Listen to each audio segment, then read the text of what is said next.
Ad Libitum, Chapter 5. Daydreamer. A new school week started at Roseville High, and David had managed to track down Paulo in the unlikeliest of places during break, the school library. Paulo had been there for most of the period leading into lunch, so he entertained the notion of catching up as David sat next to him. They talked for a bit about TV shows. When it came to talking about girls, as it usually did, or at least Paulo's endeavors, Paulo clammed shut. "I really don't want to talk about that, man. It's over as far as anyone can tell," he told him. "Aw, come on, is there seriously no one else?" David asked. Paulo shook his head. Rachel really was his last, and he didn't really attempt to pursue anyone else. Paulo felt hurt thinking about it. David thought about Paulo's reaction, then had a realization. "Whoa, she doesn't even ring anymore? I guess we're really going there," Paulo sighed to himself. "No, she does, sometimes when she's not too busy with university, but it turns into a drought. She isn't on the phone for long either. I can't blame her, university must be tough." At Rachel's graduation, she and Paulo would break up for good. Although it wasn't a breakup per se, they were never really going out, but it was the closest thing to a relationship he had held since Jasmine, or Tess for that matter. Rachel was good to him and stuck by his side. There were some benefits on the side too, but they both started limiting that kind of interaction as the school year ended. They both sat at the vacant lunch area. Rachel was still in her gown, clutching her diploma.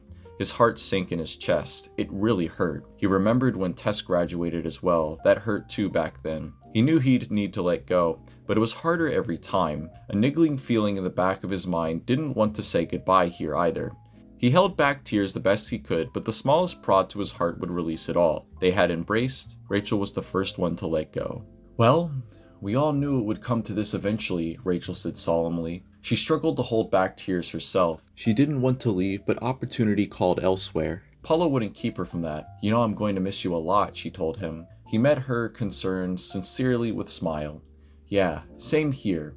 The dam was breaking. He tried to keep it up. He tried to feel happy for her in the same way that he felt for Tess, but instead he started to feel conflicted and worse. He felt warm hands on each of his cheeks and blushed as Rachel leaned in and kissed him quickly. They both stared into each other for a moment before both instinctively met meeting halfway and locked lips. It was when Paulo moved his hand up through the inside of the graduation robe to her chest when her hand caught his and she pulled away. "Easy," she told him. "This will only make the goodbye harder."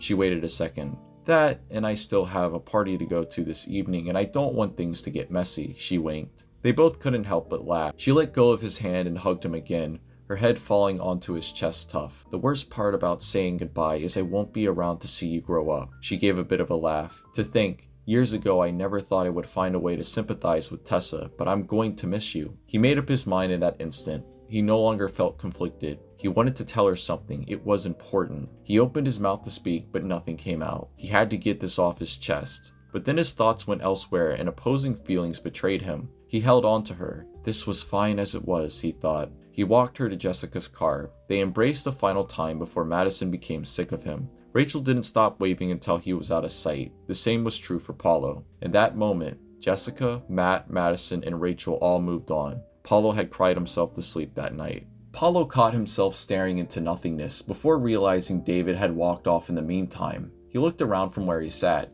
He certainly couldn't see him. The idea was laughable. David had such a height advantage anyone could recognize. Maybe he went to go look for a comic to read, he wondered. David didn't necessarily like to study during lunch hours. It meant more chances for stopovers with his best bud. Paulo begrudgingly returned attention to his English study. He grumbled at it. He started to wonder if he would ever get around to finishing the book in time. He put it off for long enough. He didn't like reading. He'd take a movie up any time he could. Books were just so slow. He realized David could have helped him if he thought to ask. Oh well, maybe next time when he comes back. When he opened the first few pages, there was a feeling he was not familiar with. It was a curious feeling. He wondered what it was. Was it just excitement to get the book finished as fast as possible? That felt like the right answer. He flicked through the pages. He sped read as fast as he could. He reached chapter 3 before his fingers threw him back to the start of the book, and he started reading it again, much slower than before. He couldn't believe it. If he couldn't get through 3 of the chapters in the 1 hour, there was not going to be a chance he could get onto his other work. He was still so far behind. He tried to speed read again, but his eyes betrayed him. He started reading the book in his head, slowly as if to savor. I'd have thought Beowulf would have been more up your alley, Sue questioned from his right. She had snuck in and stolen the seat David had previously occupied while Paulo was distracted. Paulo replied casually, "It would have been if I was quick enough to pick it up." These were all that were left. He turned to face her. "What do you want?" It came out blunt. His eyes widened a bit when he said it. He opened his mouth to try and fix it, but he was too late. Sue reacted quicker. "Trying to figure out what's going on inside of your head," she yelled back at him before remembering where she was. She drew a few shushes from people around her, most notably the head librarian. Sue covered her face in embarrassment before continuing again, somewhere between whispering and yelling.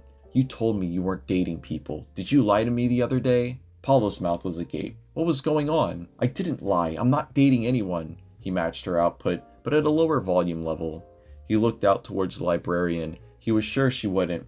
Oh, yes, she heard him. Their eyes met and her index finger moved up to her lips. He felt his cheeks flush this time. It was his turn to be embarrassed. He looked around. Their confrontation was drawing stares. No, who's spreading rumors? He flipped his exercise book to the last page and hastily scrawled out a message before passing the book to her. "Why do you care?" She scowled back at him and snatched the pencil out from his hand and started writing under his question. He peered over and watched. She wrote slowly, but her handwriting was nice. It was quite nice to watch. He wondered how many hours it took for her to write the draft of the play she did those few years ago. Hours? How about days? Weeks? He noticed he was getting too far into it. He drove his attention elsewhere around the library. He eyed off people staring in their direction. He didn't need rumors. He had enough problems of his own. Sue was finished when he felt the eraser of the pencil almost enter his nose. He looked down to the book and read Sue's writing. He felt his lungs inflate and snorted at the result. He read it again. David came by and asked Amaya if she wanted to ride off into the sunset with you. Holy shit, that's the funniest thing I've ever seen. He felt his lungs swell back up. He wanted to laugh so badly. He looked across at Sue. Her reaction screamed death. Oh God, he needed this. He could get any girl in the school if he really tried. David starting with Amaya and Sue, the bottom rung? This was something on a whole new level altogether. Sue grumbled in disgust as Paulo's face contorted. She stood up and turned ready to leave before Paulo's hand grabbed hers. She turned to face him but found the book shoved back into her face. She read the new line as it appeared under hers. I wouldn't look too deeply into it. You know how he tries to cheer me up. Paulo sighed in relief as Sue lowered her shoulders. Her expression softened with it. She was utterly unimpressed at the response and realization she was being made fun of by none other than David, but that was better considering her making a scene by leaving in a huff. Juvenile, huh? Paulo imagined her thinking. David had such a strange way of showing affection to his friends when they were feeling down. Sue felt like she should have known better. She sat back down and rested her head on her hand. Paulo half expected that she would have gotten up and left. Her curiosity sated. The mystery of the universe was discovered. She'd been had. He didn't expect her to motion again for the pencil. He provided it. She wrote something new, again, slow. Were you free to study on the weekend? He gave it some thought, wrote and returned the book. I'm on ship this weekend. Might have to give it a miss. Did he really have to lie?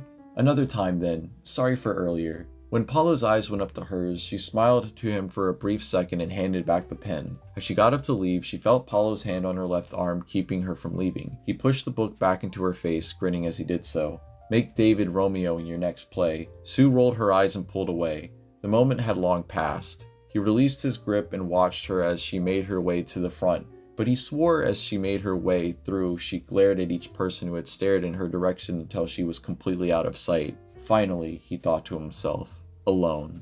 Paulo squared with David later that afternoon. Thankfully, David had stopped after asking a few people after Sue and Amaya, two of which were people that he didn't even know, and he doubted they'd look for him in turn either. He chose not to let it worry him. David had to abandon the entire task altogether when he attempted to serenade Abby, whom he didn't even recognize from behind. He ran as soon as he realized and feared for his life. Abby never forgave Paulo. He was far too arrogant. Paulo chuckled thinking back to today from his bed. His thoughts drifted to the novel he would manage to get to chapter 3 by the end of the day. He could possibly get into the middle of it by the evening. Then he could start the assignment early. He reached over from where he lay into the bag and fished for the book. Once he thought he had it, he lifted it out, but realized he grabbed the exercise book from the library by mistake. He was about to drop it when he thought about it for a moment and bought it over to himself. He opened the last page again where he and Sue had put down their thoughts. He read it over several times. It was mean, his conscience rang out to him as he thought back to what he called Sue and Amaya. He didn't really take fancy to Amaya or Sue, not that he would completely shut out a chance to date one of them himself. He just handled them differently from everyone else. There were exceptions. One was a friend. The other tried to act almost like she was his parent. He grew appalled at the idea, Sue being his mother. Could you imagine? But he had given thought to both he and Sue being something once, though it wouldn't go too far from being just a thought. Sue had a lot of qualities that were appealing to him, but she just came across as a bit of a showboat. Still, it was nice she had tried to set up another study session with him, even after what happened at her place. He felt a tinge of regret. If he wasn't too dead set on the idea of studying on his own completely, he might even have taken up her offer. Maybe they would have warmed up to each other. It wasn't like Lucy didn't warm up to him at all back during high school after he was such a prat in middle school, and Rachel herself gave him some leniency when he did the wrong thing in front of her. He sighed to himself and studied the page. This reads a lot like a chat window.